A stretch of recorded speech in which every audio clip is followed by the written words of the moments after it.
talk about something most people never think about. While the world debates politics, while the culture chases the next thing, while religion performs on Sunday and goes back to sleep Monday, there is a courtroom in heaven that is actively in session.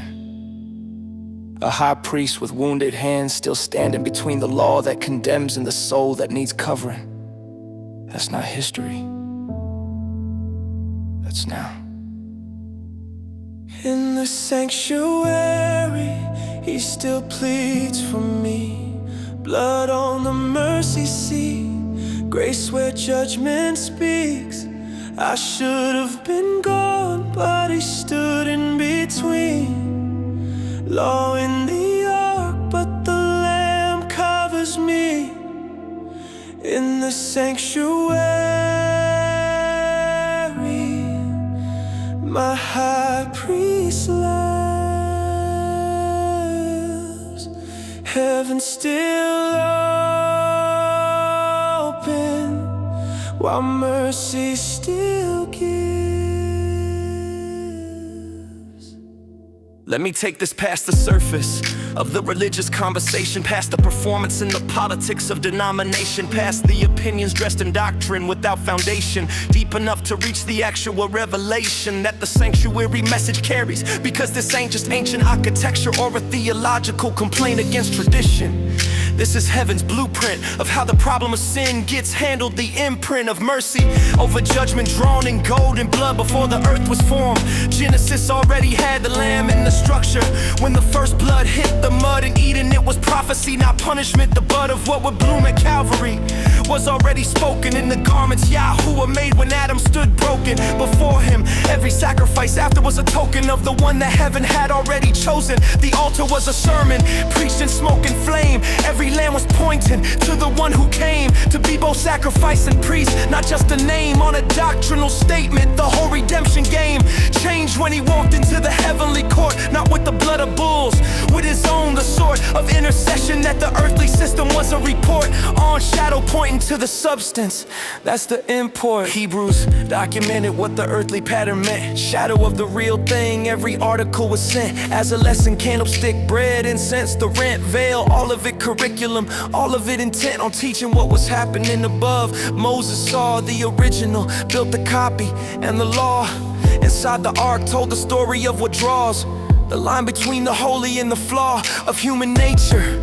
And above that law, the mercy seat in that positioning is the core, the illogical statement of the whole sanctuary floor plan. Law below, mercy above. That's not metaphor, that's the architecture of grace, justice documented in the commandments. Mercy covering cemented by blood that satisfied what justice represented as the requirement, and Yahusha implemented both in one body. Became the offering, then became the priest. That's not a baffling contradiction, that's the precision of scaffolding heaven built before the foundation. The afterbringing of every soul who comes to the throne in the hour of need. Hebrews said, come boldly, that's the power available right now, not after the final hour, but in this moment. The intercessor still in the tower of the heavenly sanctuary, standing for the case of every soul that turns. That's the grace that the enemy hates most, because the place where accusation goes, the blood already traced the answer, and the accuser has no standing when the advocate is present and commanding the attention of the court. That's the understanding that changes how a man walks, not just outstanding doctrine, actual daily confidence before the throne. The sanctuary is not just a doctrine, it's a revelation of where your case is actually being handled. The law shows the truth about the problem, the mercy seat shows the answer, the blood shows the price paid, the high priest shows the love that paid it and still stands in it. You are not standing alone before the record of your life. You have an advocate. But don't treat the open door like it will stay open indefinitely without a response from you. Mercy is calling, while mercy is still calling. So I move with a different awareness than I used to carry. The sanctuary message made the casual relationship scary in the best way. Not fear that drives away, but the fear that draws close, the kind that makes you weigh every private compromise against the backdrop of a heavenly record being examined. That's the full stop on the casual approach to grace, the bell drop of understanding that probation is real and the clock don't pause for comfort. And the day of atonement needs in revelation speak to the current moment we're in. Heart search season, not just a component of doctrine, but the daily self-examination. The opponent of that is the performance religion that cleans the outside while the interior still convenes with whatever it was before. Yahusha means business when he says be holy.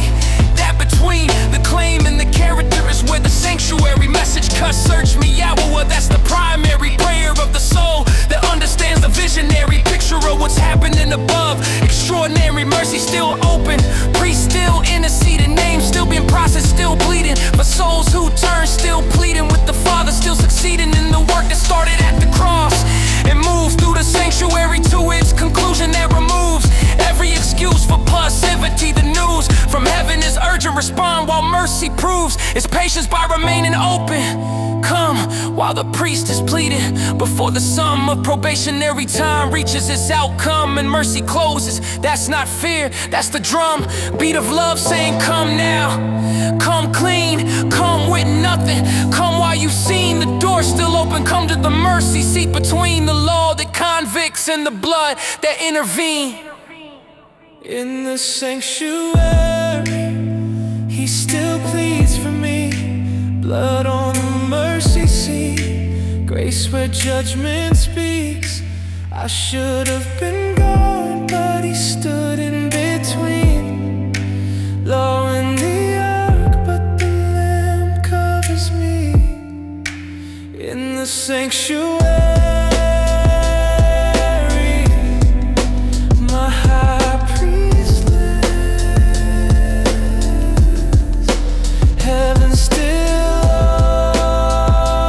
open, while mercy still gives.